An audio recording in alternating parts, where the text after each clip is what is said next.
Hello students. Today we are going to start with this with the previous year papers. This is BLLB examination December 2022 Economics 1. Okay. ये चौधरी चरण Singh university का BLLB का previous year paper है दिसंबर 2022 का। ये आज हम सॉल्व करेंगे। इसमें हम अभी फर्स्ट क्वेश्चन देखेंगे। फर्स्ट क्वेश्चन क्या है? Explain the law of supply. तो जैसा कि मैंने आपको कहा है, ये जो प्रीवियस ईयर पेपर का जो क्वेश्चन है ये तो हमें सॉल्व करना ही है, साथ ही साथ इससे जो और क्वेश्चन डिराइव हो सकते हैं वो भी हमें करने हैं। फॉर एग्जांपल, अब इसमें पूछा explain the law of supply, तो वो पूछ सकते हैं explain the law of demand.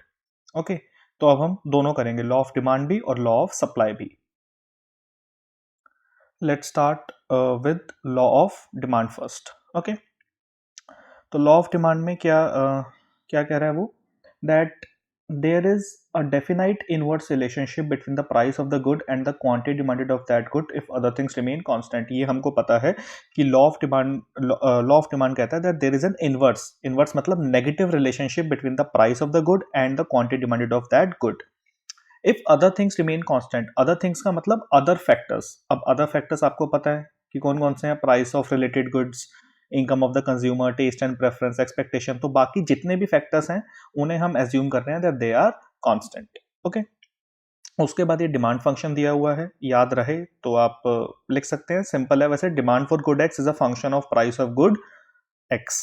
सेट्रिस paribus mean, ceteris paribus का मतलब है other factors are assumed as constant, other things are assumed as constant. Okay, the law of demand states that if remaining things are constant, then as the price of the commodity increases, demand for the commodity decreases, and as the price of the commodity decreases, demand for the commodity increases।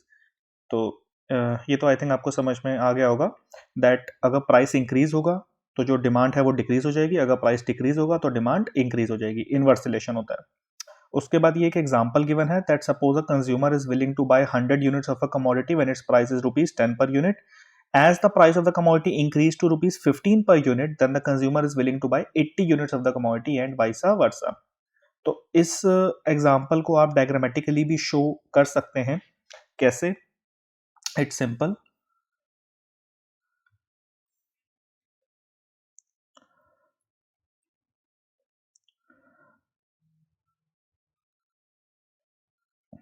We will draw two axes. On the vertical axis we will take price, this is origin, and on the horizontal axis we will write quantity demanded। Fine.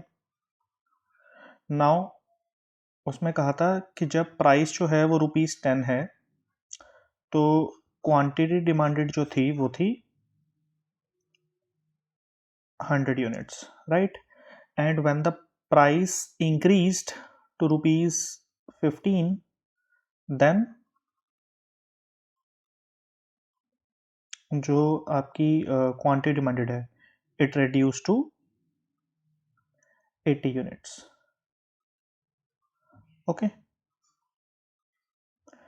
एक point ये आ जाता है, एक point ये आ जाता है, दोनों को हम ज्वाइन करेंगे and this is your demand curve. तो इस तरीके से आप उसे डायग्रामेटिकली भी शो कर सकते हैं। ओके,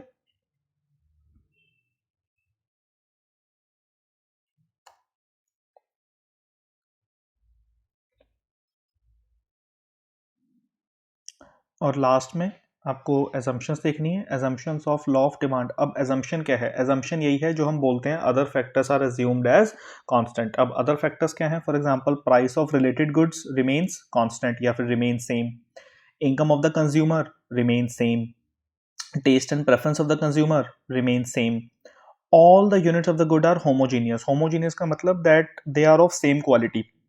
फॉर एग्जाम्पल, अगर मैं एप्पल की बात कर रहा हूँ तो एप्पल की अगर 5 यूनिट्स हैं, वो पांचों की पांचों यूनिट सेम क्वालिटी की हैं, उनमें बिल्कुल कोई डिफरेंस नहीं है, they are homogeneous, they are exactly same. Okay, and last assumption is commodity should be a normal good. Normal good का मतलब कि इनकम और डिमांड में वहां पे डायरेक्ट रिलेशन है कि अगर इनकम इंक्रीज होती है तो डिमांड भी इंक्रीज होगी। ठीक है, so commodity should be a normal good. तो बस ये था आपका लॉ ऑफ डिमांड। अब हम एक बार लॉ ऑफ सप्लाई देख लेते हैं, और जिसने लॉ ऑफ डिमांड समझ लिया उसके लिए लॉ ऑफ सप्लाई भी समझना आसान है। This is law of supply. अब लॉ ऑफ सप्लाई क्या कहता है?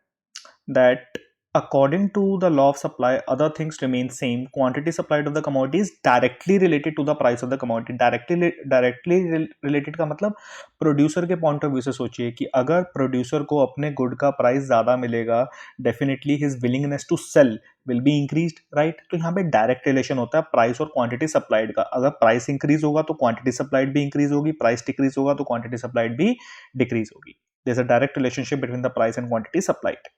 ओके, और ऐसे ही यहाँ पे सप्लाई फंक्शन गिवन है that supply of good X is a function of price of good X. Ceteris paribus means that other factors are assumed as constant। इसमें भी एक एग्जांपल गिवन है। For example, suppose a firm supplies 100 units of a good at a price of ₹10 per unit। When the price rises to 15 per unit, the firm supplies 150 units of the good and vice versa। Again इस example को आप diagrammatically show कर सकते हैं।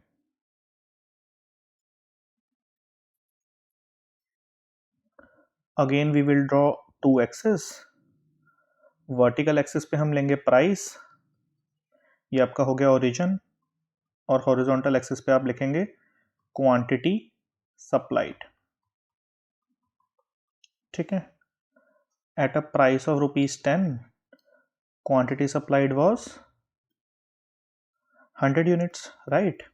जब price increase हो जाता है तो ₹15 per unit, the quantity supplied increased to 150 units, right? एक पॉइंट ये हो गया, एक पॉइंट ये हो गया, दोनों को ज्वाइन करेंगे and this is supply curve। okay, and it is upward sloping indicates direct relationship, positive relationship between the price and quantity supplied, that if price increases then quantity supplied also increases। simple।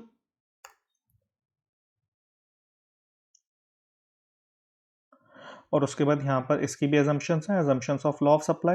assumption में वही है that other factors are assumed as constant। for example, ये input prices remain unchanged, level of technology remain unchanged, government policy regarding taxation should remain unchanged, goal of the firm should remain unchanged। ठीक है, तो ये assumptions हैं। First assumption को मैं कहूँगा कि रहने दीजिए, बिकॉज आई थिंक ये जो रिलेटेड गुड्स का जो कंसेप्ट है, ये जनरली हम डिमांड के केस में पढ़ते हैं, तो फर्स्ट assumption को मैं अवॉइड करूँगा, इसे मत आप लिखिएगा। बट हाँ, ये जो बाकी की जो assumptions हैं that you can write in your exam. ठीक है, तो अब बेसिकली आपके सामने चाहे ये जैसे फर्स्ट क्वेश्चन था, फोर मार्कर था ये, explain the law of supply. तो अब आपको चाहे लॉ ऑफ डिमांड पूछे एग्जाम में या फिर लॉ ऑफ सप्लाई पूछे, I think you can answer both the questions. Clear? और ये 75 वर्ड्स में आपको करना होता है। It is 4 marks and answer is required not exceeding 75 words. Okay, thank you.